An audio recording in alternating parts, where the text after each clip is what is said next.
Perkenalkan, nama saya Jamilatun Nupus, perwakilan lomba ceramah dari kelas 9A. Assalamualaikum warahmatullahi wabarakatuh. Alhamdulillahirabbil alamin. Assalatu wassalamu ala asyrafil anbiya'i wal mursalin sayyidina wa maulana Muhammadin wa ala alihi wa sahbihi ajma'in, amma ba'di. Yang terhormat kepada Bapak dan Ibu Dewan Juri, pertama-tama marilah kita panjatkan puji dan syukur kehadirat Allah Subhanahu wa Ta'ala yang telah melimpahkan rahmat dan hidayahnya kepada kita. Salawat serta salam kita sampaikan kepada junjungan Nabi besar Muhammad SAW. Semoga beliau senantiasa ditempatkan oleh Allah Subhanahu wa Ta'ala di sisinya dengan posisi yang paling tinggi derajatnya. Amin amin ya rabbal alamin.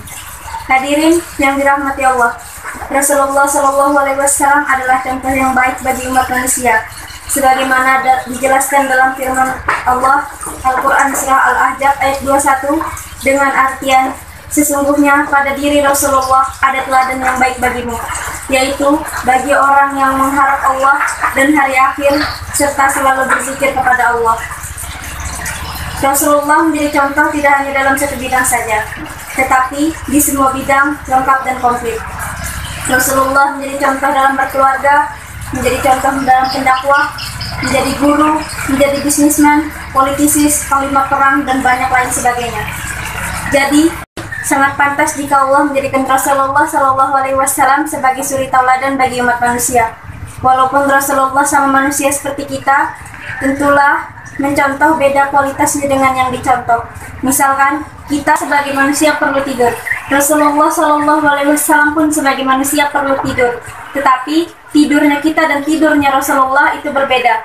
Rasulullah tertidur hanya mata saja, hatinya tidak. Hatinya selalu berzikir kepada Allah. Hadirin yang dirahmati Allah, Rasulullah SAW dilahirkan ke dunia tidak hanya untuk mengubah kejahilan bangsa Arab yang pada saat itu sebagai penyembah berhala, tetapi Rasulullah SAW dilahirkan juga untuk mengubah berbagai hal yang tidak sesuai dengan tuntunan ajaran agama Islam. Di dalam perjuangannya, Rasulullah SAW begitu gigih memperjuangkan perubahan tatanan sosial, hukum, budaya untuk kesejahteraan dan keadilan bagi semua umat Islam. Namun, di dalam perjuangannya, Rasulullah SAW selalu mengedepankan keluhuran tata krama sehingga Islam tersebar begitu cepat ke seluruh dunia.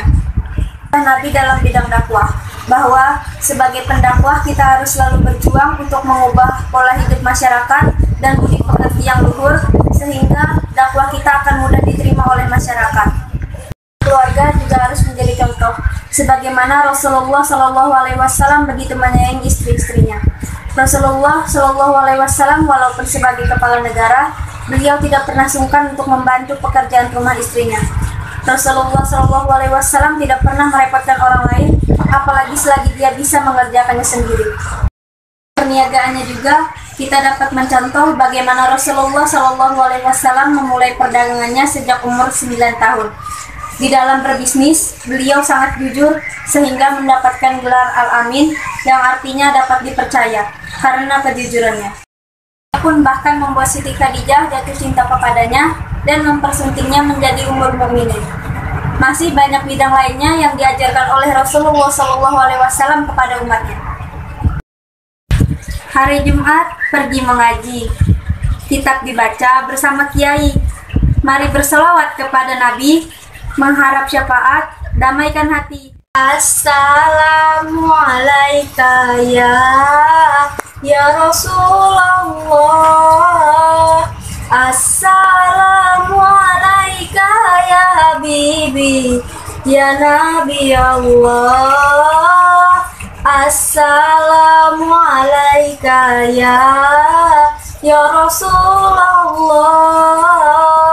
Assalamualaikum ya Habibi, ya Nabi Allah, ya Rasulullah. Ada yang dapat saya sampaikan, semoga Allah memberikan rahmatnya bagi kita semua dan diampunkan segala kesalahannya. Mohon maaf apabila ada kesalahan, baik disengaja maupun tidak disengaja pada kesempatan ini, karena kesempurnaan itu hanya milik Allah Subhanahu wa Ta'ala saja. Wassalamualaikum warahmatullahi wabarakatuh.